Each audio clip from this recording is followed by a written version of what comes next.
Hi guys, welcome back. तो आज के इस वीडियो में हम क्विकली डिस्कस करेंगे the solution for your Jan 2026 exam paper for business economics. तो चलिए स्टार्ट करते हैं। Question number 1, if cross price elasticity between two products is zero, the goods are best described as. देखिए, अगर कोई भी गुड्स के बीच में जो क्रॉस इलास्टिसिटी है वो जीरो होती है तो वो कैसे गुड्स होते हैं? क्लोज सब्स्टिट्यूट्स होते हैं, टोटली अनरिलेटेड, परफेक्ट सब्स्टिट्यूट या complements to each other? The answer is totally unrelated. जब गुड्स टोटली अनरिलेटेड है तभी क्रॉस इलास्टिसिटी जीरो होती है। क्लोज सब्स्टिट्यूट के केस में क्रॉस इलास्टिसिटी हाई होती है, ठीक है। परफेक्ट सब्स्टिट्यूट के केस में इनफाइनाइट होती है। एंड कॉम्प्लीमेंट्स के केस में क्रॉस इलास्टिसिटी क्या होती है? नेगेटिव होती है, नेगेटिव वैल्यू की क्रॉस इलास्टिसिटी आती है, ठीक है। सब्स्टिट्यूट के केस में पॉजिटिव एंड हाई होती है। ओके, तो चलिए question number 2, what does the term entrepreneur in economics refer to? A, the person combining factors of production, bearing risk and innovating, the person who only owns land or property, the head of the marketing department, या फिर the investor in machinery and products। देखिए, सबसे best entrepreneur को define कर रहा है option A, एक ऐसा इंसान जो फैक्टर्स ऑफ प्रोडक्शन को भी कंबाइन करता है along with bearing risk and innovating। Question number 3, dash capital performs its function in production in a single use and is not available for further use. Choose the correct option। तो ऐसा capital कौन सा है? Real, circulating, tangible या फिर intangible? The answer is circulating. Circulating capital ऐसे capital होती है जो एक बारी में खत्म हो जाती है, वन प्रोडक्शन प्रोसेस में वो कंप्लीटली खत्म हो जाती है, और जब दूसरा प्रोडक्शन प्रोसेस शुरू होगा तो हमें और न्यू कैपिटल ले आनी पड़ती है, ठीक है। इसीलिए इनका नाम एक्टिव सर्कुलेटिंग हुआ है, क्योंकि हमें फॉर ईच प्रोडक्शन प्रोसेस हमें रीस्टॉक करना पड़ता है ऐसे कैपिटल को, ठीक है। So correct answer is B. Question number 4, which of the following is the effect of non-price determinants on the leftward shift in demand curve? Okay, तो देखिए डिमांड कर्व में लेफ्टवर्ड शिफ्ट कब होता है? When demand decreases, right. And ये non price determinant होनी चाहिए, क्योंकि अगर प्राइस चेंज होता है तब तो मूवमेंट होती है, शिफ्ट नहीं होती, राइट। तो ऑप्शन में हमें देखना है कौन सा ऑप्शन डिमांड को घटा रहा है, कम कर रहा है। देखिए, rise in the price of substitute goods. देखिए, सब्स्टिट्यूट की अगर प्राइस बढ़ती है तो आपकी गुड्स सस्ती हो गई कंपेरेटिवली, तो आपकी तो डिमांड बढ़ेगी, ठीक है। तो ये गलत है। Rise in the price of complement. अब कॉम्प्लीमेंट की प्राइस राइज होती है तो क्या होती है? कॉम्प्लीमेंट की ही डिमांड, सॉरी, कॉम्प्लीमेंट की ही डिमांड घटेगी, राइट। एंड जब कॉम्प्लीमेंट की डिमांड घटेगी तो आपके गुड्स की डिमांड भी घटेगी, क्योंकि साथ साथ में ही यूज करना है ना। So this is correct. Rise in price of the complement will decrease the demand for your good as well. And increase in number of buyers, देखिए ये तो डिमांड बढ़ाएगा। And expectation that price will rise in future, again अगर future में price rise होने की ऐसी संभावना है तो हम आज ही खरीदना प्रिफर करेंगे बिफोर प्राइस राइज, है ना, क्योंकि हमें पता है बाद में तो महंगी होनी है, तो क्यों ना अभी खरीदे, ऐसा लोगों का मनस्थिति रहता है। तो ये भी डिमांड को, करंट डिमांड को इंक्रीज कराता है। सो डिमांड को डिक्रीज सिर्फ कौन करा रहा है? सिर्फ ऑप्शन बी करा रहा है। तो correct answer is option B. Question number 5, which of the following is not a correct statement regarding opportunity cost? A is always recorded in the books of accounts। देखिए, अपॉर्चुनिटी कॉस्ट को या फिर implicit cost को क्या हम books of accounts में record करते हैं? नहीं करते, राइट। हम सिर्फ एक्सप्लिसिट कॉस्ट को करते हैं, जो हमारे जेब से पैसा जा रहा है हम सिर्फ उसको करते हैं। सो ये तो इनकरेक्ट स्टेटमेंट है। Relates to sacrificed alternatives, हाँ, opportunity cost is the cost of sacrificed alternatives, right? Represents the value of foregone opportunity, this is also correct, and is a useful concept in long term cost calculation। just because हम books में नहीं record करते इसका ये मतलब नहीं इसकी value नहीं है, right? cost calculation में we also consider opportunity cost। तो देखिए ये तीनों statements तो correct है, which is not correct is option A। Question number 6, which of the following is not true for long run equilibrium of a perfectly competitive industry? All firms in the industry are in equilibrium, हाँ, long run में सारे firms equilibrium में होते हैं। All firms are earning super normal profit में, perfect competition में, long run में all firms will earn normal profit only। तो ये incorrect statement है, ठीक है। The price of the product is such that quantity supplied by the industry is equal to the quantity demanded by consumers. हाँ जी, देखिए equilibrium में demand supply के बराबर ही होता है, ठीक है. सो ये भी करेक्ट स्टेटमेंट है. And plants are use to full capacity in the long run. हाँ जी, परफेक्ट कंपटीशन में प्लांट्स को फुल कैपेसिटी में परफेक्टली यूटिलाइज हम करते हैं इन द लॉन्ग रन, ठीक है. कोई भी एक्सेस कैपेसिटी नहीं बचता. तो देखिए ये तीनों ही स्टेटमेंट करेक्ट है. Which is not true is option B. Question number 7. A market characterized by a small number of large buyers and is mostly relevant to factor market is termed as duopoly, monopsony, oligopsony या फिर bilateral monopoly. देखिए buyers की number क्या है, small है यानी कि few buyers है, ठीक है. लेकिन बायर की जो बाइंग कैपेसिटी है ना, जो उनकी साइज है उनकी फर्म की बिजनेस की, वो लार्ज है, ठीक है. So a few number of large buyers. तो यहाँ ये कौन से मार्केट में होता है, ये होता है ओलिगोप्सोनी पे. देखिए जब हम फ्यू सेलर्स की बात करते हैं तो वो ओलिगोपोली होता है, जब फ्यू बायर्स की बात करते हैं वो ओलिगोप्सोनी होता है. और ऐसा हमें यूजुअली देखने को मिलता है फैक्टर मार्केट्स में, जहाँ पे पर्टिकुलर फैक्टर्स ऑफ प्रोडक्शन जो है वो पर्टिकुलर 2-4 कंपनी को ही चाहिए होता है उस टाइप की मटेरियल, तो वही लार्ज बल्क क्वांटिटी में उनको खरीद रहे होते हैं, ठीक है. So answer is C, oligopsony. Question number 8. Purchase of foreign currency contract at future rate from bank is a transaction involving forward market, regulated market, spot market या फिर रिटेल मार्केट. देखिए जब हम फ्यूचर रेट में transaction करते हैं तो उसे हम फॉरवर्ड मार्केट कहते हैं. करंट रेट में जब ट्रांजैक्शन होता है उसे हम स्पॉट मार्केट कहते हैं, ठीक है. सो यहाँ पे हमारा आंसर है ए, forward market. Question number 9. In a monopoly market, if average total cost is greater than average revenue, firm will earn normal profits, firm will earn supernormal profits, firm will earn abnormal profit या firm will incur losses. देखिए अगर आपका cost ज्यादा है revenue से तो आप profit तो नहीं कमा रहे, राइट. यहाँ पे आप लॉस ही बना रहे हो. देखिए नॉर्मल प्रॉफिट कब होता है, when average total cost is equal to average revenue. And super normal या फिर एबनॉर्मल प्रॉफिट कहाँ पे होता है, when average revenue is greater than average total cost. लेकिन अगर हमारा कॉस्ट ही ज्यादा है हमारे कमाई से तो ऑब्वियसली हम लॉस ही इनकर कर रहे हैं ना. सो फर्म विल इनकर losses. Question number 10. The cross elasticity of demand for monopolist product and any other product is 1, greater than 1, less than 1 या फिर 0 और वेरी स्मॉल. देखिए क्वेश्चन पूछ रहा है कि cross elasticity between a monopolist product and any other product क्या होगा. देखिए मोनोपोलिस्ट की प्रोडक्ट कैसी होती है, बहुत ही यूनिक, ऐसा और कोई है ही नहीं, एक ही सेलर है जो वो चीज बना रहा है, राइट. यानी कि दूर दूर तक इसका सब्स्टिट्यूट है ही नहीं, अगर है भी तो बहुत ही लाइक फार अवे सब्स्टिट्यूट है, क्लोज सब्स्टिट्यूट है ही नहीं. तो जब क्लोज सब्स्टिट्यूट नहीं है तो वहां पे क्रॉस इलास्टिसिटी हमारी क्या होगी, 0 या फिर वेरी स्मॉल होगी. सब्स्टिट्यूट अगर है तो उसकी क्रॉस इलास्टिसिटी हाई होती है, लेकिन अगर सब्स्टिट्यूट नहीं है तो क्रॉस इलास्टिसिटी लो होती है, ठीक है. सो 0 या फिर वेरी स्मॉल. 0 कब होगा, if there is no substitute at all, unrelated products हो जाएंगे तो बिल्कुल 0 हो जाएगा. अगर सब्स्टिट्यूट है लेकिन बहुत ही दूर का सब्स्टिट्यूट है तो क्रॉस इलास्टिसिटी वेरी स्मॉल आएगा. तो ये दो पॉसिबिलिटी यहाँ पे होती है, ठीक है. So answer is D. Question number 11. Operating surplus includes rent, interest and compensation of employees, rent, interest and profit, rent, profit and compensation of employees या फिर rent, interest and taxes. देखिए ऑपरेटिंग सरप्लस हमारा होता है rent, interest and profit. जो भी हम कमाते हैं, जैसे कि हमने रेंट पे दिया तो रेंट कमाएंगे, right.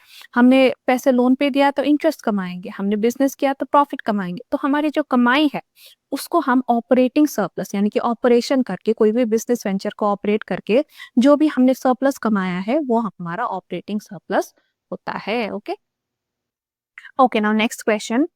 Use the following data to answer question 12 and 13. तो देखिए डेटा हमें यहाँ पे क्या दिया हुआ है, हमें ऑपरेटिंग सरप्लस दिया हुआ है, mixed income of self employed, rent, profit, interest, net indirect taxes, consumption of fixed capital and compensation of employees. ठीक है, हमें निकालना क्या है, gross domestic product at factor cost. अब देखिए यहाँ पे जो सारी चीजें हैं ये इनकम मेथड से रिलेटेड चीजें है, राइट। तो पहले तो हमें नेशनल इनकम निकालना पड़ेगा अब इनकम मेथड से, है ना।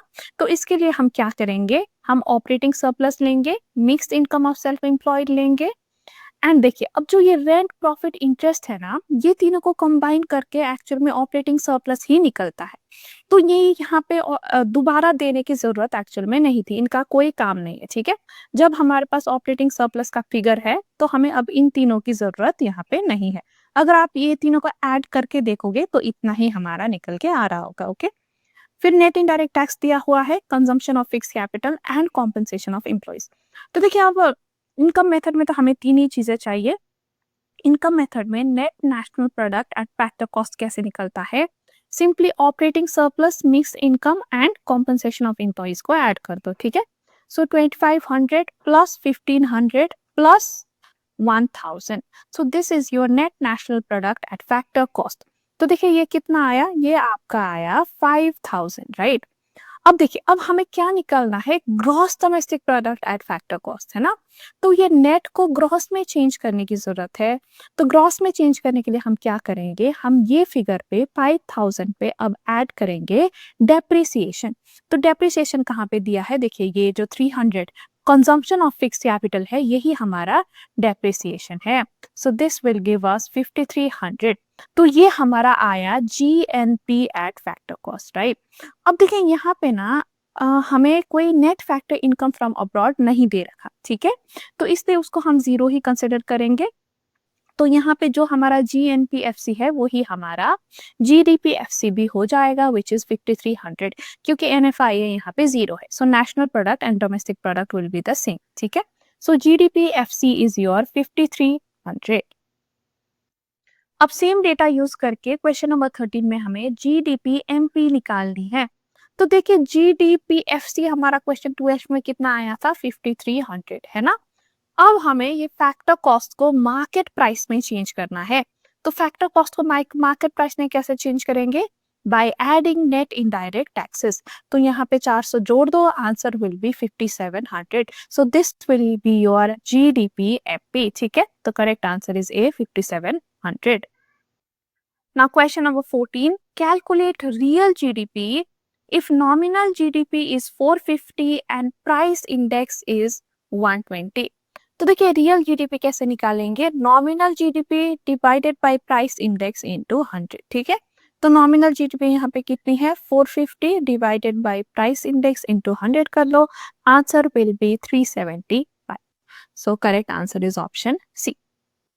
Okay, question number 15, Tobin, in his theory of liquidity preference function, framed the relationship between which of the following? A. Demand for money and supply of money, rate of inflation and demand for money, rate of interest and demand for money, या फिर rate of interest and disposable income। देखिए Tobin की liquidity preference theory establishes the relationship between rate of interest and demand for money. इनका मानना है कि जब interest rate बढ़ेगा तो डिमांड फॉर मनी घटेगी, एंड जब इंटरेस्ट रेट घटेगी तो डिमांड फॉर मनी बढ़ेगी, okay. Question number 16, given the required reserve ratio RRR is 8% and 12.5% for every rupees 1 lakh deposited in the banking system, compute the credit multipliers। देखिए required reserve ratio हमें दिया हुआ है, तो credit multiplier हम कैसे निकालेंगे, simply 1 divided bye required reserve ratio करेंगे।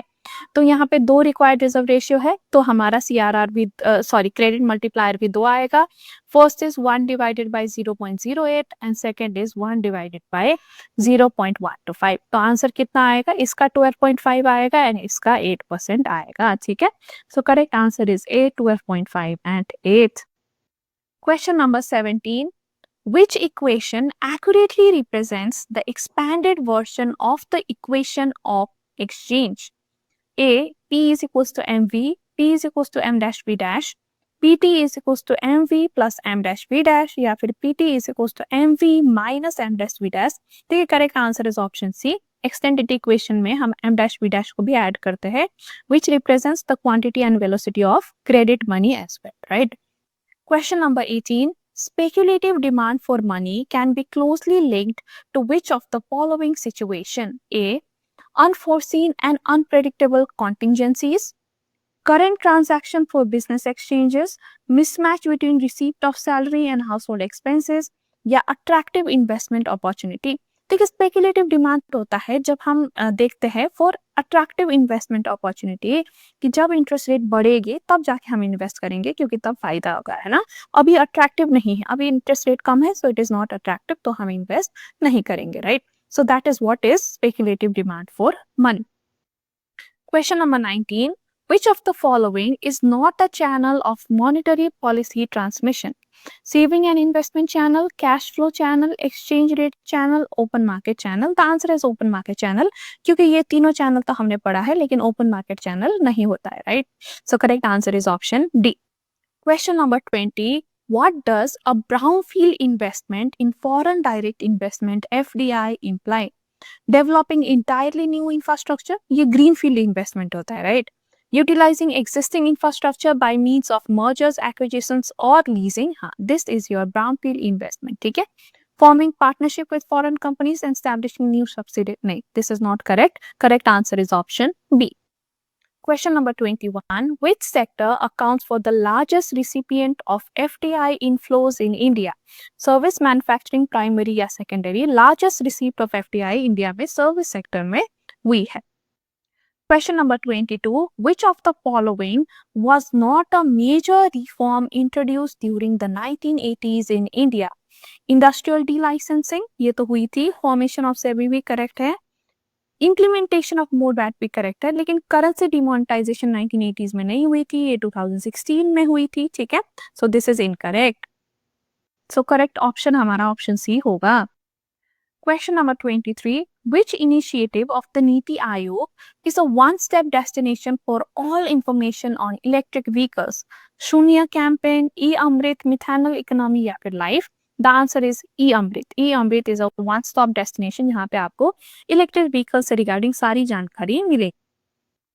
Question number 24. Make in India 2.0 focuses on 15 manufacturing and 12 service sectors, 12 manufacturing and 15 service sectors, 22 manufacturing and 18 service sectors, या 18 manufacturing and 22 service sectors. The answer is option A.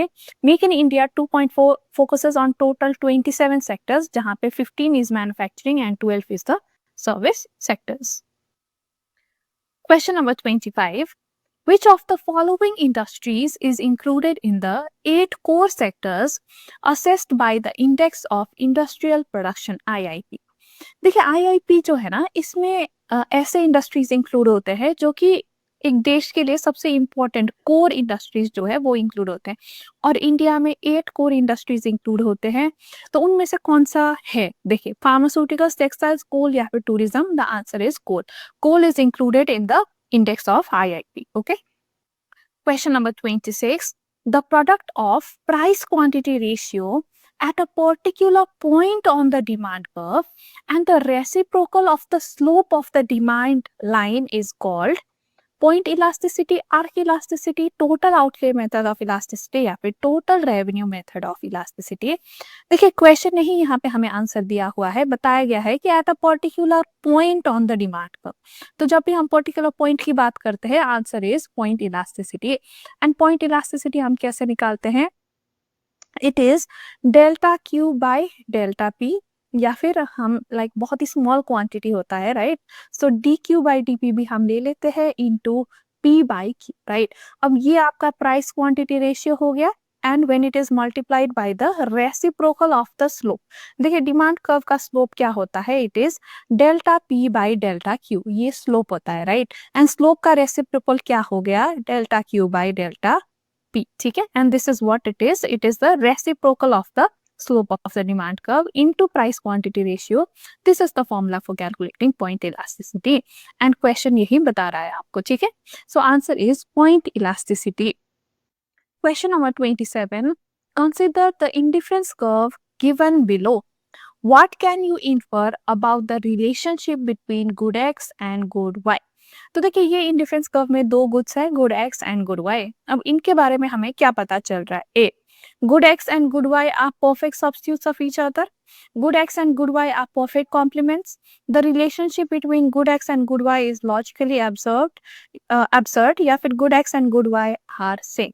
तो देखिए यहाँ पे हमें दो indifference curve जो है एक पॉइंट में आके इंटरसेक्ट करते हुए दिख रहे हैं, लेकिन जब हमने प्रॉपर्टीज पढ़ा था हमने कहा था कि ऐसे इंटरसेक्ट कभी कर नहीं सकता दो इंडिफरेंस कर्व, वो लॉजिकली absurd हो जाता है, राइट?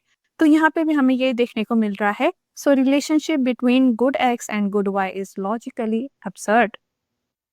Question number 28.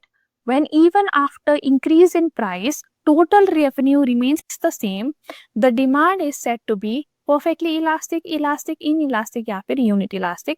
तो ये total revenue same रहता है in case of unit elastic demand. So answer is option D. Question number 29. Which of these is the correct expression for arc elasticity? तो arc elasticity का correct formula कौन सा है इनमें से? देखिए arc elasticity का formula is simply Q2 minus Q1 divided by Q2 plus Q1 into P2 plus P1 divided by P2 minus P1. ये formula होता है, right? And ये formula कहाँ पे हमें दिया हुआ है? Option C में. Question number 30. First degree price discrimination in a monopolist market is based on attributes such as location, different quantities sold, each individual consumer या फिर different markets. देखिए first degree price discrimination में each individual consumer को अलग price charge किया जाता है, right? So correct answer is option C. Question number 31. In the kinked demand curve scenario for oligopoly, what happens when a firm raises its price above the prevailing level? देखिए king demand curve यानी कि oligopoly situation में जब एक firm price increase करता है तो क्या होता है? Competition follows and raises prices. The demand becomes perfectly inelastic. The firm loses market share as competitors do not follow. Demand curve becomes horizontal. तो ये ओलिगोपोली में क्या होता है कि जब कोई प्राइस लोअर करता है तब कॉम्पिटिटर्स फॉलो करते हैं, राइट? जब कोई प्राइस रेज करता है तब फॉलो नहीं करते. तो अगर आप प्राइस रेज करोगे तो आपके कस्टमर्स भी कॉम्पिटिटर्स के पास चले जाएंगे क्योंकि उनका प्राइस तो अभी भी लो है, उन्होंने नहीं रेज किया, राइट? तो आप क्या करोगे? You will lose market share, आप खुद का ही नुकसान करोगे. So correct answer is option C. Question number 32. If the price elasticity of demand is 1, MR will be. देखिए MR का फॉर्मूला क्या है? MR is equals to AR into E minus 1 by E. यही फॉर्मूला होता है, right?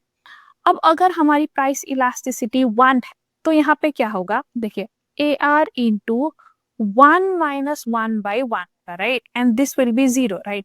So AR into 0 by 1, so this will be 0, right?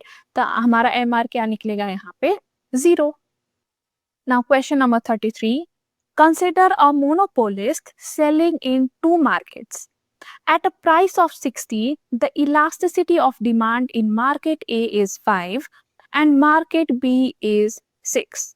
Calculate the marginal revenue in both markets and determine which market should receive more output. तो देखिए again वही formula हमें use करना है. देखिए एम आर हम कैसे निकालेंगे? It is a R into E minus 1 by E, right? और फर्स्ट केस में देखिए प्राइस कितना है? A are is 60, right? And elasticity कितनी है? 5. So 5 minus 1 divided by 5. So 60 into 4 by 5 and this will give us answer 48. ठीक है.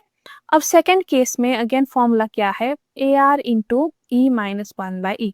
तो प्राइस तो देखिए सेम ही है 60, ठीक है, लेकिन इलास्टिसिटी अब कितनी है मार्केट बी की? 6. So 6 minus 1 divided by 6. So 60 into 5 by 6, right? So this will give us answer 50. Okay. तो देखिए मार्केट ए में हमारा कितना आया marginal revenue? 48 and market B में 50. अब कहाँ पे आउटपुट ज्यादा होगा? देखिए जहां पे आपको मार्जिनल रेवेन्यू ज्यादा मिल रहा है आप वहीं पे अपना आउटपुट इंक्रीज करोगे, ठीक है? सो देखिए यहाँ पे करेक्ट आंसर होगा ऑप्शन ए, ठीक है? मार्केट ए में आपका M R is 48, market B में it is 50 and output of market B should increase. Question number 34. Which characteristic is shared by monopoly and monopolistic competition but not by perfect competition? तो देखिए हमें ऐसे characters ढूंढने हैं जो दोनों ही मोनोपोली एंड मोनोपोलिस्टिक कंपटीशन में कॉमन है. देखिए तो A price equal to marginal cost. देखिए दोनों ही मोनोपोली एंड मोनोपोलिस्टिक कंपटीशन में प्राइस हायर होती है मार्जिनल कॉस्ट से, so this is not correct. Super normal profits in the long run, monopoly में तो सुपर नॉर्मल प्रॉफिट्स हो सकते हैं लेकिन मोनोपोलिस्टिक कंपटीशन में नहीं होता। जहां भी कंपटीशन आता है तो लॉन्ग रन में सिर्फ नॉर्मल प्रॉफिट ही होता है, so this is also incorrect. And no selling cost को भी अगर हम देखें तो मोनोपोली में there is no selling cost, लेकिन मोनोपोलिस्टिक कंपटीशन में there is high selling cost, ठीक है, तो ये भी इनकरेक्ट हो जाता है। So correct answer is price higher than marginal cost, क्योंकि दोनों में ही प्राइस को कॉस्ट से ज्यादा रखा जाता है, ठीक है। So correct answer is option C, price equal to marginal cost ये सिर्फ परफेक्ट कंपटीशन में रहता है। Question number 35, which of the following factors of production is not included in calculating national income? Pension of retired workers, wages of laborers, employers contribution to provident fund या interest on loan availed for production services? Answer is a, pension of retired workers. ये national income में नहीं आता क्योंकि इसको हम transfer payment मानते हैं and transfer payment is not included in national income. Now question number 36, if the marginal propensity to consume is 0.6, यानी कि जो हमारा एम है that is 0.6 and marginal propensity to import is 0.04, इसको हम स्मॉल एम से रिप्रेजेंट करते हैं, तो small m marginal propensity to import is 0.04, then what is the value of foreign trade multiplier? देखिए फॉरेन ट्रेड मल्टीप्लायर का formula होता है 1 डिवाइडेड बाय 1 माइनस एम, यानी कि 1 minus marginal propensity to consume plus marginal propensity to import, यानी कि 1 divided by 1 minus 0.6 plus 0.04. So this will be 1 divided by 0.44. So answer will be 2.27. Correct answer is B. Question number 37. If net factor income from abroad is negative, then GNPMP would be smaller than GDPMP. Gross income earned by a country's citizen and companies abroad is negative. NNPMP would be greater than GNPMP. या huge depreciation component in NNPMP. तो देखिए अब हम ना gross national product at market price कैसे निकालते हैं? We simply take GDPMP और इसमें हम NFIA ऐड कर देते, राइट। लेकिन अगर NFI का वैल्यू ही नेगेटिव है तो ये तो GDP से सब्ट्रैक्ट होगा, है ना, तो GNPMP हमारा कैसे आएगा? GDPMP माइनस NFIA हो जाएगा क्योंकि NFI का वैल्यू नेगेटिव है। So in that case GNPMP would be smaller than GDPMP, है ना। So correct answer is option A, GNPMP would be smaller than GDPMP if NFIA is negative. Question number 38, national income of the economy which is either consumed or saved is equal to the aggregate supply, marginal propensity to consume, average supply या marginal propensity to save। देखिए हमें पता है national income is equals to aggregate supply, so correct answer is option A. Question number 39, given the saving function S is equals to minus 20 plus 0.5y and autonomous investment I is equals to 100 crores, so what is consumption? अब देखिए हम ये question को कैसे solve करेंगे। हमें पता है इक्विलिब्रियम में saving will be equal to investment, ठीक है, तो ये सेविंग के फंक्शन को इन्वेस्टमेंट से इक्वेट कर देते हैं। देखिए -20 plus 0.5y will be equal to 100 और 0.5y will be equal to 100 plus 20 इधर ले आ देते हैं, ठीक है, और y is equals to 120 divided by 0.5 which will be equal to 240 crores। तो y तो हमारे पास आ गया, ठीक है। अब कंजम्पशन हम कैसे निकालेंगे? Consumption is equals to total income minus investment simply, ठीक है, क्योंकि जितना इन्वेस्ट नहीं करा होगा उतना कंज्यूम करा होगा, है ना। सो टोटल इनकम हमारा 240 करोड़ आया minus investment is 100, so that will give us 140 crore, ठीक है। So correct answer is option B. Now question number 40, what is net divisible pool NDP? Total funds from which loans can be taken by various states, total loans recovered from IMF to be divided among center and states, distribution of total revenue of a nation among various sectors of the economy, या portion of gross tax revenue which is distributed among center and states. देखिए net divisible pool होता है revenue का pool, ठीक है, ये centre के पास जमा होता है and centre will divide it between centre and states. So correct answer is option D. Okay, now next question. Using below mentioned data, answer question number 41 and 42. देखिए यहाँ पे हमें वेरियस रेवेन्यू एंड एक्सपेंसेस दिया हुआ है, right, और हमें क्या निकालना है, बजटरी डेफिसिट निकालनी है. अब बजटरी डेफिसिट कैसे निकलती है, जब हम एस्टिमेटेड टोटल एक्सपेंडिचर से एस्टिमेटेड टोटल रेवेन्यू को लेस करेंगे. सो 60,000 माइनस 54,000 कर लो, that will be your budgetary deficit. So answer is 6,000. अब सेम डेटा से क्वेश्चन नंबर 42 में हमें रेवेन्यू डेफिसिट निकालनी है. अब रेवेन्यू डेफिसिट में हम क्या करेंगे, हम सिर्फ रेवेन्यू के खर्चे एंड रेवेन्यू के रिसीप्ट देखेंगे, है ना. तो देखिए रेवेन्यू रिसीप्ट हमें 25,000 दिया हुआ है and expenses on revenue account हमें 30,000 दिया हुआ है. सो इन दोनों का डिफरेंस ही हमारा क्या होगा, रेवेन्यू डेफिसिट होगा. सो answer is 5,000 crore. Question number 43. License-fair approach advocated minimum government interference in or regulation of economic activity, increase in government spending to combat the recessionary forces, having a more active fiscal policy, या increasing taxes to curtail aggregate demand. देखिए license fair होता है minimum government interference, right? So correct answer is option A. Question number 44. In India, public sector is limited to which of the following sectors? Railway transport, arms and ammunition, railway transport and atomic energy and arms and ammunition, या फिर hazardous chemicals and narcotic drugs. देखिए public sector India में सिर्फ दो ही sector में रह गए हैं, that is your railway transport and atomic energy. Question number 45. Introduction of prudential norms of accounting in respect of classification of assets, disclosure of income and provision for bad debts in case of commercial bank is related to which of the following reform measures? Fiscal reform, monetary and financial sector reform, capital market reform या फिर trade policy reforms. तो देखिए यहाँ पे clearly commercial banks को mention किया हुआ है, provision for bad debt accounting, तो ये कहाँ पे आएगा, monetary and financial sector के reforms में आएगा, ठीक है.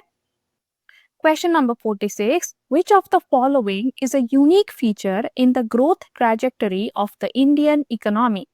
Shift from services to agricultural sector, shift from manufacturing to services sector, shift from agriculture to manufacturing sector, या फिर shift from agriculture to service sector.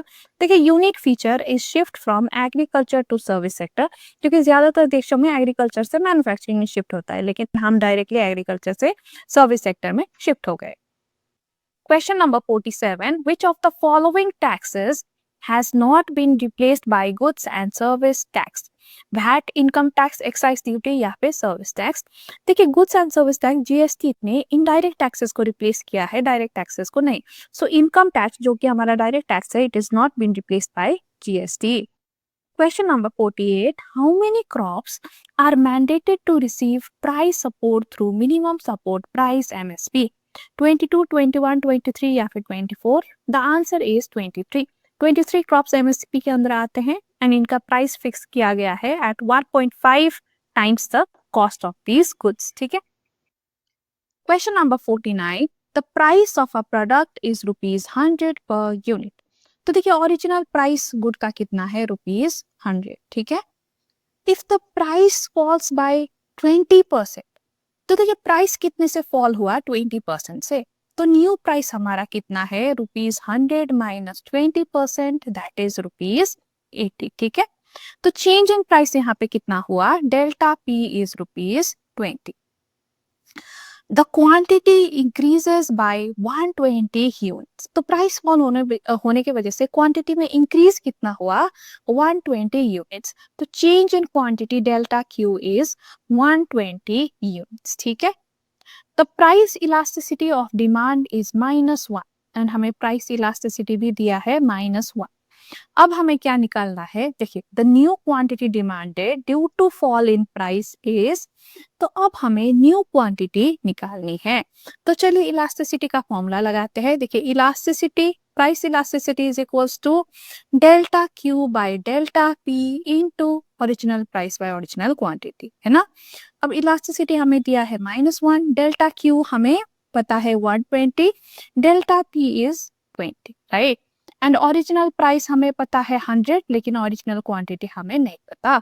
तो अब हम सॉल्व करेंगे ओरिजिनल क्वांटिटी के लिए। So Q will be equal to 120 divided by 20 into 100 by -1। तो हमारा आंसर यहाँ पे कितना आएगा, देखिए 2 6 जा 12, इट विल बी 600। सो देखिए ओरिजिनल क्वांटिटी हमें पता चला 600 है, एंड हमें पता है प्राइस फॉल होने की वजह से क्वांटिटी में कितनी एडिशन हुई है, 120 units. So Q1 will be 600 plus 120, that will give you 720 units. ठीक है, so correct answer is D, 720. Now question number 50. Other things being equal, the demand for a good and the price of its complement has positive relationship, direct relationship, inverse relationship या फिर proportional relationship. देखिए अगर complement की price गिरती है तो complement की demand क्या होती है, इंक्रीज होती है। एंड जब कॉम्प्लीमेंट की डिमांड इंक्रीज होगी तो साथ साथ में दूसरे कॉम्प्लीमेंट की डिमांड भी इंक्रीज ही होगी, क्योंकि ये गुड्स साथ साथ में यूज होते हैं, राइट। तो अगर एक की डिमांड बढ़ रही है तो दूसरे की भी बढ़ेगी। तो देखिए एक कॉम्प्लीमेंट के प्राइस गिरने से दूसरी कॉम्प्लीमेंट की डिमांड क्या होती है, बढ़ती है। So relationship is inverse. Question number 51. Predominance of bureaucracy and the resulting inefficiency and delays, which may lead to corruption, red tapeism is a demerit of capitalism economy, socialist economy, consumer sovereignty या फिर normative economy. देखिए bureaucracy, red tapism ये सब demerit होते हैं socialist economy के। Question number 52. Consumer surplus is what a consumer is ready to pay over what he really pays, necessaries and comforts needed by a consumer, desire or wish to buy a commodity backed by adequate ability and willingness to pay, ये तो demand का definition हो गया है ना, and actual demand by a consumer. Consumer surplus की definition, correct definition is option A, what a consumer is ready to pay minus what he actually pays. Question number 53. Which of the following are types of measurement of supply elasticity? तो इनमें से कौन सा method use होता है for supply elasticity, point elasticity, in elasticity, arc elasticity या perfect elasticity. देखिए types of measurement में तो पॉइंट एंड आर्क आते हैं, ठीक है। So correct answer is 1 and 3। तो 1 and 3 कहाँ पे है, ऑप्शन डी में। Question number 54. Which of the following is not an objective of WTO? To set and enforce rules for international trade, ये तो ऑब्जेक्टिव है। To maintain secrecy of decision making, नहीं। देखिए WTO जो है वो ट्रांसपेरेंसी इन डिसीजन मेकिंग में believe करता है, नॉट सीक्रेसी, ठीक है। So this is not an objective. To resolve trade dispute is also an objective, and to provide a forum for negotiating and monitoring for the trade liberalisation, ये भी objective है। तो not an objective कौन सा है, option B, to maintain secrecy, क्योंकि WTO transparency में believe करता है, not secrecy. Question number 55. State policy aim to protect domestic producers against foreign competition through the use of tariff, quotas and non-tariff policy instrument is called protectionism, distortion, safeguard या फिर blanket cover. देखिए इसको हम protectionism कहते हैं, जहां पे domestic industry को प्रोटेक्ट करने की कोशिश की जाती है। Question number 56. Which of the following currency is often referred to as the vehicle currency in the foreign exchange market? US dollar, euro, Russian rouble या फिर INR। देखिए डॉलर को ज्यादातर vehicle currency माना जाता है। Question number 57. What is the primary purpose of countervailing duties charged in importing country? To counteract low quality goods in importing countries, to neutralize artificially low prices charged by exporter resulting from export subsidies in the home country, to prevent tariff evasion by importers, या to address variation in the quality of goods। देखिए इसका correct answer होता है option B, जब foreign countries के जो government है उनको सब्सिडी ग्रांट करती है जिसकी वजह से उनके गुड सस्ते होते हैं हमारे गुड के कंपैरिजन में, तो ये जो अनफेयर एडवांटेज उनको मिल रहा है उनकी गवर्नमेंट की सब्सिडी की वजह से, तो इसको काउंटर करने के लिए काउंटर वीलिंग ड्यूटी लगाई जाती है इन दोज गुड्स, ताकि हमारी डोमेस्टिक जो गुड्स है उनके प्राइस इनके पार आ जाए। ठीक है। Question number 58. When a foreign investor having no previous experience initiates a FDI in a business which is not related to its existing business in its home country and is usually in the form of a joint venture with a foreign firm operating in the industry, it is known as dash. Two way FDI, vertical horizontal FDI या फिर conglomerate FDI. देखिए, अगर non related business में आप invest कर रहे हो foreign country में, then it is conglomerate FDI और ये यूजुअली जॉइंट वेंचर के थ्रू किया जाता है। ठीक है। Question number 59. A curve which shows all different combination of inputs that can produce the same level of output is known as marginal cost curve, isocost, isoquant या फिर total product curve. The answer is isoquant. Isoquant हमें all combination देती है of those inputs जो हमें same level of output देती है। अगर यहाँ पे cost की बात हो रही होती तो आंसर isocost होता, लेकिन अगर हम simply input and output की curve बना रहे हैं, so that is your isoquant curve. Question number 60. Which of the following is core characteristic of an oligopoly? Efficient allocation of resources, lease advertising, unique product या interdependence among firm। देखिए, core characteristics तो interdependence among firms है, ये characteristics सिर्फ oligopoly की ही है, right, और किसी की भी नहीं है। Question number 61. If output increases from 60 units to 70 units, leading to an increase in total revenue from rupees 100 to rupees 120, then what is the marginal revenue? देखिए, मार्जिनल रेवेन्यू हम कैसे निकालेंगे? Change in total revenue divided by change in units. ठीक है, तो total revenue में यहाँ पे चेंज कितना हुआ है? 100 से 120 हुआ है, चेंज इज 20, एंड यूनिट्स में कितना चेंज हुआ है? 10 चेंज हुआ है, राइट। सो यहाँ पे आंसर हमारा कितना आएगा? 2। Question number 62. Total supply of land is perfectly inelastic from the point of view of the economy. It means its supply increases with increase in demand, its supply is unaffected with the change in demand, its supply decreases with increase in demand, या its supply decreases with decrease in demand. देखिए, perfectly inelastic supply का मतलब होता है कि supply बिल्कुल भी change नहीं होता, चाहे डिमांड इंक्रीज हो या फिर डिक्रीज हो। ठीक है, तो supply will remain unaffected whether demand increases or changes. So correct answer is option B. Question number 63. Markets where firms buy the resources they need, like land, labor, etc., are called product markets, factor markets, national markets या spot markets. ऐसे market को हम factor market कहते हैं जहां पे जो firms है वो फैक्टर्स ऑफ प्रोडक्शन जैसे कि लैंड एंड लेबर खरीदते हैं। Question number 64. Which of the following is not a characteristic of contraction? Fall in the level of investment, ये तो characteristic है। Fall in employment level is also characteristics.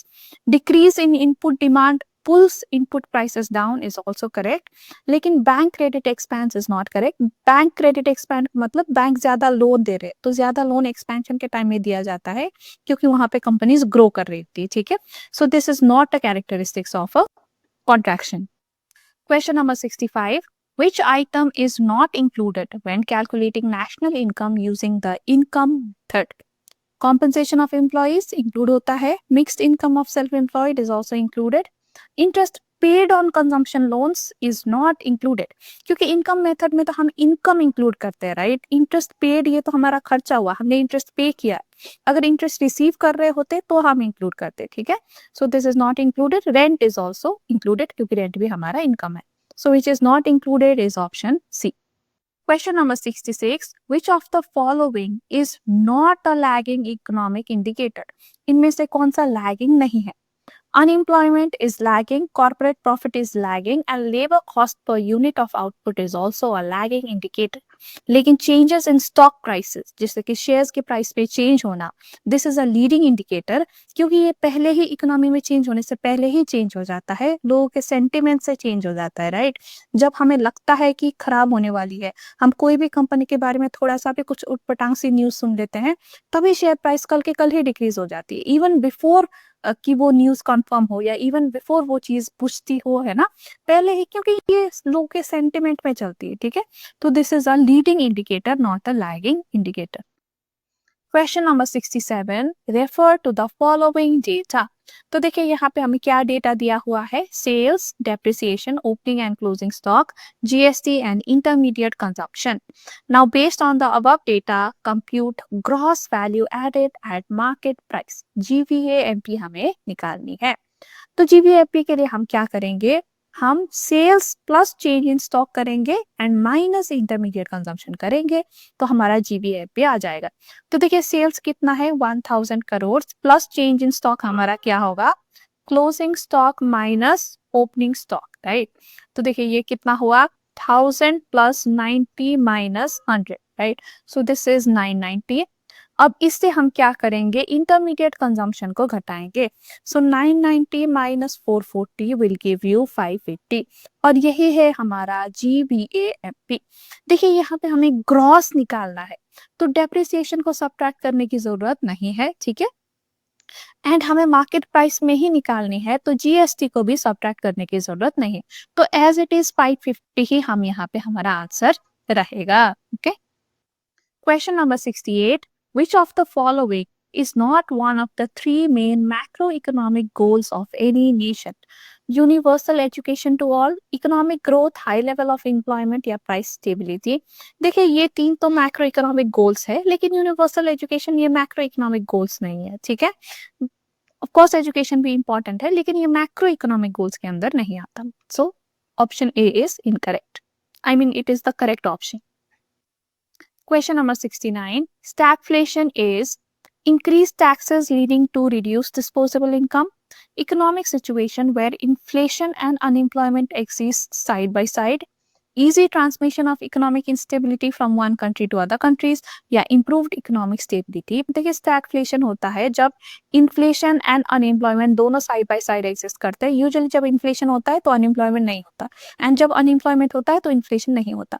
लेकिन अगर ये दोनों ही साइड बाय साइड एक ही साथ काम कर रहे हैं तो वो स्टैगफ्लेशन होता है। खराब सिचुएशन है इकोनॉमी के लिए, यूजुअली वॉर के टाइम पे हमें ऐसा सिचुएशन देखने को मिलता है।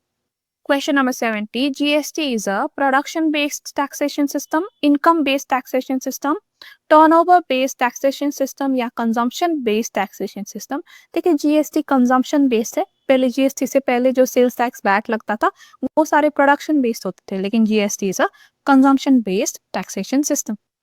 Question number 71. Government's redistribution function leads to deadweight losses because it leads to lower taxes on the rich for the government. It emphasizes on the production of merit goods only. It acts as a disincentive to entrepreneurship and work, या it decreases social security cost। देखिए answer is option सी कि कभी कभार जो distribution function है वो disincentive की तरह काम करता है for you to work hard, क्योंकि आप जितना ज्यादा काम करोगे कमाओगे, लेकिन उसमें तो आप गवर्नमेंट आपको ज्यादा टैक्स लगाएगी, राइट। एंड जो गरीब है उनको वो टैक्स दे देगी, है ना। तो कभी कभार आपको लगता है कि मैं ज्यादा मेहनत क्यों करूँ, ज्यादा मेहनत करने पे तो मेरी ज्यादा टैक्स कट रही है ना। सो इसी सिचुएशन को, ये डिसइंसेंटिव को ही हम डेड वेट लॉस कहते हैं। Question number 72. Statement 1. During recession, the government increases its expenditure or cuts down taxes। ये स्टेटमेंट गलत है कि सही है? ये स्टेटमेंट सही है, क्योंकि रिसेशन के टाइम पे हमें इकोनॉमी को रिवाइव करने की कोशिश करनी है, राइट। तो गवर्नमेंट एक्सपेंडिचर इंक्रीज करने की कोशिश करेगा एंड टैक्स भी कट करेगा ताकि लोग भी ज्यादा खर्चा कर सके, ओके। स्टेटमेंट 2.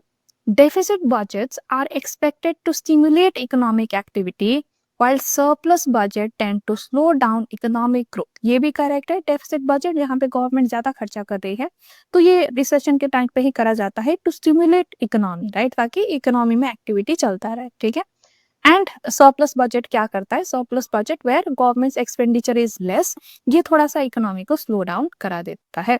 तो बोथ स्टेटमेंट यहाँ पे करेक्ट है, ठीक है। So both statement 1 and 2 are correct. Question number 73. Which of the following represents a technical measure within non-tariff measure? NTMs, custom formalities, shipping requirement, production process या trade related finance and investment measures। देखिए technical measure होता है product की quality से related या production process से related. So answer होगा option C. Question number 74, calculate the nominal exchange rate considering the following data. तो देखिए क्या दिया हुआ है हमें, real exchange rate, domestic price index and foreign price index. Okay, तो देखिए अब हमारा फॉर्मूला क्या था, फॉर्मूला था real exchange rate is equal to nominal exchange rate into domestic price index divided by foreign price index, यही formula था, right. लेकिन हमें यहाँ पे क्या निकालना है, नॉमिनल एक्सचेंज रेट निकालनी है, राइट। तो देखिए real exchange rate is 25 in is equals to nominal exchange rate into domestic price index is our 140 and foreign price index is 70, or NER will be equal to 25 into 70 by 140, right? So this is 2, this will be 12.5. तो nominal exchange rate हमारा कितना आया, 12.5. Question number 75. Which of the following is not a benefit of international trade? Provides greater stimulus to innovative services. देखिए ये तो benefit है. Trade provides access to new markets and new materials. ये भी benefit है. Underprivileged country will be less vulnerable to exploitation by corporations operating globally. देखिए ये एक डिसएडवांटेज है इंटरनेशनल ट्रेड का कि जो अंडर प्रिविलेज्ड कंट्री है वो मोर वल्नरेबल होते हैं, राइट, कि बड़े कंपनीज उनको एक्सप्लॉइट करें। एक तो ये स्टेटमेंट गलत है and this is not a benefit, this is अ नुकसान है ये इंटरनेशनल ट्रेड का, है ना। Improvement in quality of output of goods and services emerging from emerging economies, तो ये भी बेनिफिट है। लेकिन जो बेनिफिट नहीं है दैट इज ऑप्शन सी। सो यहाँ पे हमारा आंसर होगा option C. Question number 76. Which of the following is a combination of two policy instrument, quotas and tariffs? Tariff rate quotas, compound tariffs, mixed tariff या फिर apply tariff? The answer is tariff rate quotas. Question number 77.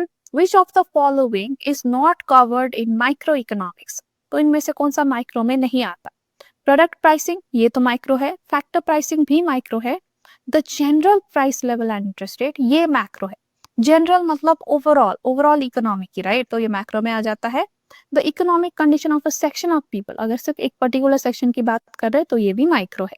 तो which is not micro is option C. Question number 78. Precedence of property rights over human rights is a demerit of which type of economy? Micro, macro, capitalist या socialist? देखिए property right को जहाँ पे ज्यादा महत्व दिया जाता है as compared to human rights, ऐसा कैपिटलिज्म में होता है, right. Question number 79. Which of the following is a normative statement? Public health care increases public expenditure. Higher interest rate as set by the government's economic policy will reduce house prices. If consumer income drops, consumer will have less money to spend. या फिर the government should provide health care for all.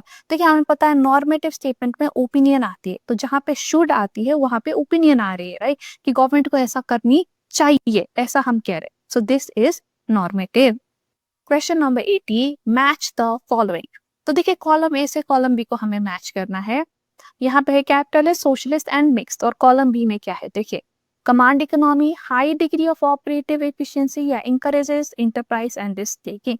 देखिए अब capitalist economy में क्या होता है, there is high degree of operating efficiency, ठीक है।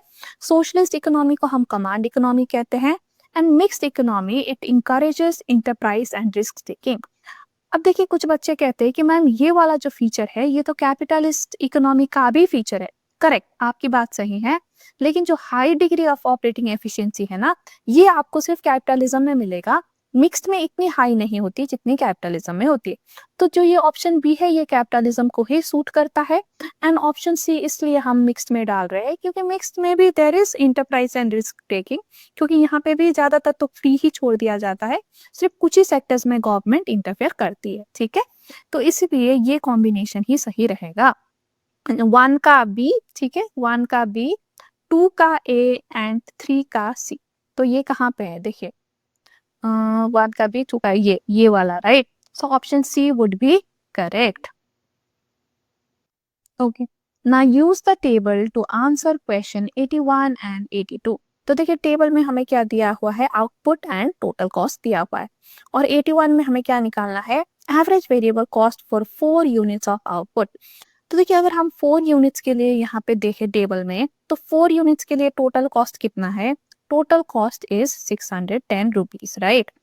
और हमें टेबल से ये भी पता चल रहा है कि 0 यूनिट्स में भी देयर इज सम कॉस्ट। अब 0 यूनिट्स में वेरिएबल कॉस्ट तो नहीं होता, तो जो 0 यूनिट्स में कॉस्ट आ रहा है वो हमारा है फिक्स्ड कॉस्ट।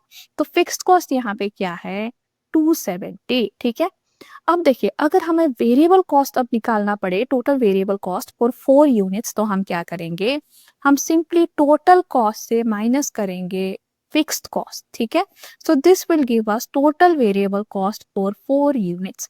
तो total variable cost for 4 units आ गया। अब एवरेज वेरिएबल कॉस्ट हम कैसे निकालेंगे, total variable cost by number of units, that is 4। 4 units के लिए 4 ही होगा, है ना। तो दिस विल गिव अस 85। सो हमारा आंसर इज डी, 85। अब क्वेश्चन नंबर 82 में हमें क्या निकालना है, average fixed cost of 3 units of output.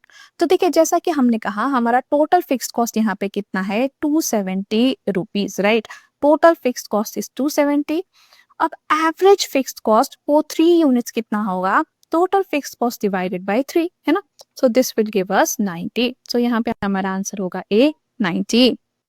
Question number 83. Relationship between inputs and outputs when all inputs are changed in the same proportion are called law of variable proportion, returns to scale, isoquants या isocost lines। तो देखिए यहाँ पे हमारा answer है returns to scales. जब हम सारे ही इनपुट चेंज करते हैं तो हम स्केल बढ़ा रहे हैं अपने प्रोडक्शन की, राइट। तो ये रिटर्न्स टू स्केल होता है। जब हम सिर्फ एक ही इनपुट चेंज करते हैं तो वो होता है लॉ ऑफ वेरिएबल प्रोपोर्शन, है ना। तो यहाँ पे answer is option B. Question number 84. Which of the following is not true with regards to the stage of diminishing returns? A. Total products continues to decrease. देखिए diminishing return यानी कि second stage में क्या होता है, total product decrease तो नहीं होता, राइट। टोटल प्रोडक्ट इंक्रीज होता है लेकिन कम रेट में इंक्रीज होता है, बट वो डिक्रीज नहीं होता। डिक्रीज तो नेगेटिव रिटर्न्स के केस में होता है ना। So this is not true, ठीक है, ये this is statement is not true. लेकिन बाकी ऑप्शन भी देख लेते हैं। देखिए both marginal product and average product of variable factor are diminishing but are positive. This is correct. दोनों ही गिर रहे होते हैं इस फेज में लेकिन पॉजिटिव होते हैं। A rational producer will seek to produce within the range of the stage। हाँ, कोई भी rational producer तो इसी स्टेज में प्रोड्यूस करेगा। By the end of this stage, total product reaches its maximum। ये भी ट्रू है क्योंकि इसके बाद जब नेगेटिव रिटर्न्स स्टार्ट होगा तो टोटल प्रोडक्ट डिक्रीज होने लग जाएगी, है ना। तो मैक्सिमम इसी स्टेज के एंड में पहुंचेगा। तो देखिए incorrect statement which is not true is option A. Question number 85. Which of the following factors does not lead to internal economies of scale? Specialization of labor, use of superior techniques, use of by products या supply of skill labour. देखिए ये तीनों चीज तो आपको internally ही करने की चीज है ना, जो आप इंटरनली करके अपना क्वालिटी बढ़ा सकते हो। लेकिन जो सप्लाई ऑफ स्किल लेबर है, आपको new supply of skill labour चाहिए तो वो तो बाहर से ही आ रहा है। वो तो आपको इन्वायरमेंट प्रोवाइड कर रहा है, आपके, है ना, इकोनॉमी प्रोवाइड कर रही है। इट इज नॉट कि आपने इंटरनली ही नया इंसान पैदा करके तो काम पे नहीं लगा सकते, है ना, बाहर से ही आएगा इंसान तो। सो this is external economies of scale. Question number 86. What will be the impact on equilibrium price and equilibrium quantity when demand decreases and supply increases? तो देखिए यहाँ पे डिमांड डिक्रीज हुआ है, सप्लाई इंक्रीज हुआ है, राइट। अब डिमांड डिक्रीज होने पे प्राइस गिरती है एंड सप्लाई इंक्रीज होने पे भी प्राइस गिरती है। दोनों सिचुएशन में अगर हम इंडिविजुअली ले तो दोनों में ही प्राइस कम होती है, राइट। तो अगर साथ में हो रही है तो प्राइस विल डेफिनेटली डिक्रीज, लेकिन क्वांटिटी का क्या होगा ये हम कह नहीं सकते क्योंकि क्वेश्चन ने हमें नहीं बताया है कि किस प्रोपोर्शन में डिमांड इंक्रीज हो रहा है या किस प्रोपोर्शन में सप्लाई इंक्रीज हो रहा है, राइट। हमें प्रोपोर्शन नहीं पता कि कौन सा ज्यादा डिक्रीज या इंक्रीज हो रहा है। So quantity will be indeterminate, ठीक है। Price will decrease but quantity will be indeterminate. So यहाँ पे हमारा करेक्ट आंसर होगा equilibrium price falls but impact on equilibrium quantity is not certain. Question number 87. Which phase of business cycle is also called downswing? Expansion, contraction, trough या depression? Contraction को हम downswing कहते हैं। Question number 88. The slope of the MR curve for a monopoly firm is dash that of the AR curve. Choose the correct answer. Equal to twice, 3 times या फिर half. देखिए हमें पता है जो MR कर्व है ये ज्यादा तेजी से गिरता है as compare to AR curve, तो इसकी स्लोप ज्यादा होती है, ठीक है। So slope of MR is twice that of AR।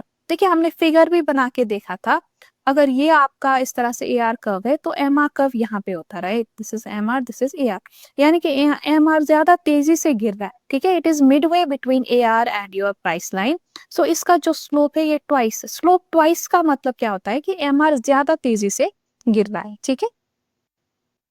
Question number 89, in which phase of business cycle actual demand stagnance, यानी कि डिमांड एक लेवल पे आके रुक जाती है। एक्सपेंशन में, पीक में, कॉन्ट्रैक्शन में या ट्राउ में? ये होता है पीक में, राइट? क्योंकि जितना डिमांड होना था हो गया, अब और ज्यादा डिमांड नहीं हो रही। Question number 90. According to PIGU, modern business activities are based on innovation, purely monetary phenomenon, anticipations, expectations of business community, या fluctuation in output and employment. देखिए पीयू ने हमें ऑप्टिमिज्म पेसिमिज्म वाला थ्योरी दिया था, राइट? कि लोगों की जो एंटिसिपेशंस है या एक्सपेक्टेशंस है उसके वजह से बिजनेस साइकिल में फ्लक्चुएशन आती है। तो correct answer is option C. Question number 91. Which of the following is not an example of leakages from the income stream? तो इनमें से कौन सा लीकेजेस नहीं है? Progressive rate of taxation, taxation leakage है, ठीक है? हाई लिक्विडिटी प्रेफरेंस, देखिए अगर हम पैसे को सर्कुलेट नहीं करेंगे, घर पे ही रखेंगे, it is also leakage. And demand for imported goods is also leakage, क्योंकि हमारे अपनी इकोनॉमी से ये बाहर जा रहा है, एक्सटर्नल कंट्री में जा रहा है, ठीक है? This is also leakage. लेकिन distributed profit of corporation is not leakage. Corporation तो सिंपली जो लोग हैं उनको पैसे दे रहे हैं, राइट? देखिए हमारा सर्कुलर फ्लो में क्या होता है, house hold and corporation, right? Corporation का पैसा हाउस होल्ड में, हाउस होल्ड का पैसा वापस कॉर्पोरेशन में, है ना? तो इस तरह से हमारा फ्लो बनता है। तो कॉर्पोरेशन अगर डिविडेंड दे रहा है तो ये हाउस होल्ड के पास आ रहा है, और यही पैसा हाउस होल्ड यूज करेगा कॉर्पोरेशन से सामान खरीदने में, है ना? So this is a part of circular flow only, this is not a leakage, ठीक है? So correct answer is option C. Question number 92. In national accounts, which of the following is considered an economic bad excluded from GDP? Traffic congestion, volunteer services, rent from self-owned houses, या consumption of fix capital? देखिए economic bad में traffic congestion आता है जो economic potential को हमारी कम करती है, ठीक है? इकोनॉमी के लिए खराब है। सो ट्रैफिक कंजेशन, पोल्यूशन, ये चीजें को हम इकोनॉमिक बैड कहते हैं। Question number 93. All of the following are included in government final consumption expenditure except government expenditure on defense, government expenditure on education, government expenditure on healthcare, या government expenditure on pension. देखिए जब pension में government expenditure करता है ना, this is not government financial final expenditure, ये transfer payment में आता है, ठीक है? तो इसको हम फाइनल गवर्नमेंट फाइनल एक्सपेंडिचर नहीं, कंजम्पशन एक्सपेंडिचर नहीं मानेंगे। Question number 94. An autonomous increase in imports has dash effect on equilibrium income, expansionary, contractionary, balance या फिर no? देखिए इंपोर्ट जो है ये लीकेज है फ्रॉम द सिस्टम, और जब भी लीकेज होता है तो हमारा इक्विलिब्रियम इनकम जो है वो लेस होता है, ठीक है? So it has contractionary effect. Question number 95. Which of the following is not listed as the common objective of fiscal policy? Equitable distribution of income and wealth, maintenance of price stability, promotion of export imports, या achievement and maintenance of full employment? देखिए जो export and import का promotion है ना, ये fiscal policy से भी ज्यादा इंटरनेशनल ट्रेड पॉलिसी में आता है, ठीक है? फिस्कल पॉलिसी तो जो आपकी इंटरनल इकोनॉमी है उसी को सुधारने की कोशिश करती है। So equitable distribution, stability, full employment, ये सब आता है, लेकिन एक्सपोर्ट इंपोर्ट इसमें नहीं आता, ठीक है? So correct answer is option C. Question number 96. Who is responsible for determining the inflation target for RBI under the monetary policy framework? RBI independently, the central government in collaboration with RBI, finance ministry या monetary policy committee? देखिए inflation target set किया जाता है by the central government in collaboration with RBI. Question number 97. Which action does the central bank perform during open market operations (OMO) to introduce high-powered money in the economy?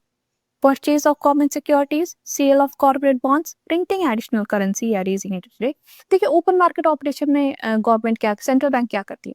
अगर उसको economy को money देना है तो government क्या करेगी? It will purchase securities, क्योंकि देखिए बैंक्स यहाँ हो गया, गवर्नमेंट यहाँ हो गया, ठीक है। गवर्नमेंट क्या करेगी, गवर्नमेंट बैंक से सिक्योरिटीज लेगी और इसके बदले में बैंक को देगी पैसा, और ये पैसा अब बैंक जो है ये आगे इकोनॉमी में लैंड करेगा, तो इकोनॉमी में मनी सप्लाई इस तरह से बढ़ेगी, ठीक है। तो इसके लिए गवर्नमेंट को सिक्योरिटीज को क्या करना पड़ेगा, परचेज करनी पड़ेगी, क्योंकि सिक्योरिटी के बदले ही तो गवर्नमेंट बैंक को पैसा देगी और यही पैसा फिर वापस इकोनॉमी में जाएगा, ठीक है।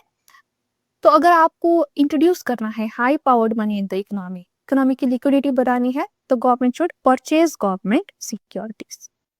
Question number 98. The money multiplier would be larger in which of the following scenarios? Smaller expenditure deposit ratio, higher currency deposit ratio, smaller currency expenditure ratio या smaller currency deposit ratio। देखिए हमने पढ़ा है कि अगर smaller currency deposit ratio होता है तो multiplier ज्यादा होता है। There is inverse relationship between currency deposit ratio and multiplier, right? So correct answer is option D. Question number 99. When RBI uses persuasion to convince bank to hold government securities instead of lending to certain sector, it is called margin requirement, statutory liquidity ratio, margin stabilization ratio या फिर moral suasion। देखिए अगर सिर्फ persuasion की technique government apply करे, कुछ भी mandate नहीं कर रही है लेकिन कन्विंस करने की कोशिश कर रही है, तो वो मोरल सुएशन के अंदर आता है। Question number 100. The optimal average money holding is a negative function of which of the following? Income, nominal interest rate, transaction cost या price level। तो ये क्वेश्चन बेसिकली पूछ रहा है कि money holding is inversely related to which of the following. देखिए income से तो ये पॉजिटिवली रिलेटेड है, ज्यादा इनकम तो ज्यादा मनी हम होल्ड करेंगे खर्चा करने के लिए। ट्रांजैक्शन कॉस्ट भी अगर ज्यादा है तो हम ज्यादा पैसा रखेंगे, क्योंकि कन्वर्ट करने में बाद में ज्यादा ट्रांजैक्शन कॉस्ट लगेगी, है ना, तो हम पहले ही ज्यादा मनी होल्ड करके रखेंगे। एंड प्राइस लेवल, अगर सामान की प्राइस भी बढ़ रही है तो भी हमें ज्यादा पैसे जरूरत है सामान खरीदने के लिए, तो ज्यादा पैसे हम होल्ड करेंगे। तो ये तीनों में तो डायरेक्ट रिलेशनशिप है, लेकिन इंटरेस्ट रेट से इनवर्स रिलेशनशिप है मनी होल्डिंग का, क्योंकि अगर इंटरेस्ट रेट बढ़ती है तो लोग पैसे को डिपॉजिट करना ज्यादा बेहतर समझेंगे, बॉन्ड्स खरीदना, बैंक में रखना ज्यादा बेटर समझेंगे, rather than holding money with themselves in the form of cash, ठीक है। तो अगर हायर इंटरेस्ट रेट है तो लो मनी डिमांड होगा, एंड अगर लो इंटरेस्ट रेट है तो हाई मनी डिमांड होगा। So negative function is nominal interest rate. So with this we have come to the end of the video. I hope आपको सारे question समझ आ गए होंगे। अगर आपको अभी भी कोई क्वेश्चन में डाउट है तो कमेंट करके पूछिएगा, I will try to clarify your doubt. और इसके अलावा भी अगर आपको इकोनॉमिक्स में जनरली क्वेरी है तो हमारी एक टेलीग्राम ग्रुप है CA सिंड्रेला क्लासेस करके, तो ये ग्रुप में आप जरूर ज्वाइन करिएगा। ये एक डाउट सॉल्विंग ग्रुप है फॉर पेपर 4 बिजनेस इकोनॉमिक्स, तो यहाँ पे ज्वाइन करके भी आप अपने डाउट्स क्लियर कर सकते हैं। तो मिलते हैं आपसे जल्दी ही अगले वीडियो में, तब तक के लिए bye bye and take care.